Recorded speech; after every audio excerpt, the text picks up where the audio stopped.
मुंबईच्या दहिसर परिसरात एका महाविद्यालयीन तरुणीच्या नावाने बनावट इंस्टाग्राम आयडी तयार करून अश्लील व घृणास्पद संदेश प्रसारित करणाऱ्या आरोपीला कर्नाटकातील चांदूर येथून अटक करण्यात आली आहे।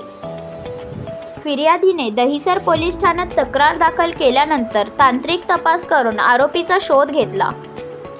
आरोपी शुभम कुमार सिंग मूळचा बिहारचा असून तो सध्या कर्नाटकमध्ये राहत होता। तपासात आरोपीने विविध महिलांच्या नावाने 100हून अधिक बनावट ईमेल व 11 इंस्टाग्राम आयडी तयार केल्याचे उघड झाले आहे। त्याच्या मोबाईलमध्ये 13,500 महिला व मुलींचे फोटो साठवलेले आढळले। आरोपी महिलांना अश्लील मेसेज पाठवून ब्लॅकमेल करत असे आणि नकार दिल्यास बनावट प्रोफाईलवरून बदनामी करत असे।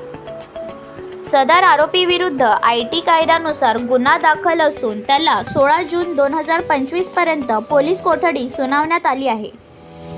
या प्रकरणाचा तपास सुरू असताना इतर अनेक महिलांना फसवण्याची शक्यता वर्तवली जात आहे।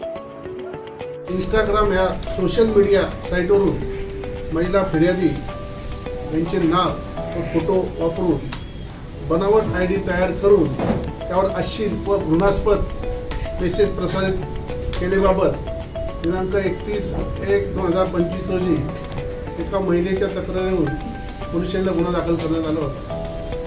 त्याचा गुन्हा दाखल करण्यानंतर यातील अज्ञात आरोपी यांनी तिच्या इंस्टाग्राम अकाउंटला बोगस इंस्टाग्राम अकाउंट तयार केले व त्याचा ID तयार करून त्यावर अश्लील मेसेज त्याला पाठवत होता।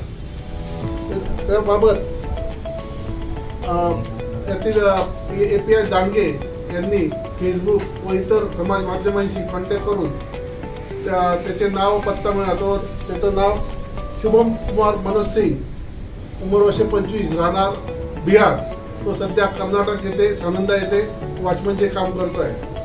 त्यांनी दिल्ली येथे software skill computer training programme diploma केलेला असून त्याबाबत त्याला संपूर्ण माहिती आहे। त्याच्याकडून जो मोबाईल आपण डिटेक्ट केलेला आहे त्यामध्ये 100 वेगवेगळ्या महिला व मुलींच्या नावाने बनावट ईमेल अकाउंट ID वापरल्याने व वेगवेगळ्या महिलांचे 11 बनावट इंस्टाग्राम ID तयार करून त्यावर ते वापरत असल्याचे निष्पन्न झाले असून त्यावर त्यांना अश्लील मेसेज व व्हिडिओ पाठवत होते। त्याचप्रमाणे त्याच्या मोबाईलमध्ये 13,500 फोटो स्क्रीनशॉट वेगवेगळ्या महिला व मुलींचे त्याच्यात जमा करून ठेवले, सेव्ह करून ठेवलेले होते। अशा या आरोपीला अटक केली असून त्याची पोलीस रिमांड कस्टडी घेतलेली आहे। तपासात असे निष्पन्न झाले की तो वेगवेगळ्या मुलींना इंस्टाग्रामवर फॉलो करीत होता व मेसेज पाठवून त्यांना ब्लॅकमेल करून व्हिडिओ कॉल करायचा तो सांगत होता। ज्यांनी ऐकलं नाही त्यांचे बनावट फोटो आणि व्हिडिओ तयार करून तो समाज माध्यमावर पाठवत होता। अशा प्रकारे तो ब्लॅकमेल करत होता। किती गुन्हे त्याच्यावरती दाखल आहेत किंवा त्याची इसम आहे त्याची पार्श्वभूमी काय पहिल्यापासून करत होते? आपला तपास चालू आहे, अजून आतापर्यंत तसं काही निष्पन्न झालं नाही। आपण एक जाहीर आवाहन पण केलेलं आहे की ज्या महिलांना त्यांनी यापूर्वी त्रास दिलेला असेल त्यांनी पुढे यावं आणि संबंधित पोलिसांना जाऊन त्यांनी FIR दाखल करावी। सर किती आता मुली आलेल्या आपल्याकडे? आता आपल्याकडे तपास चालू आहे, आकडा काढता होता येणार।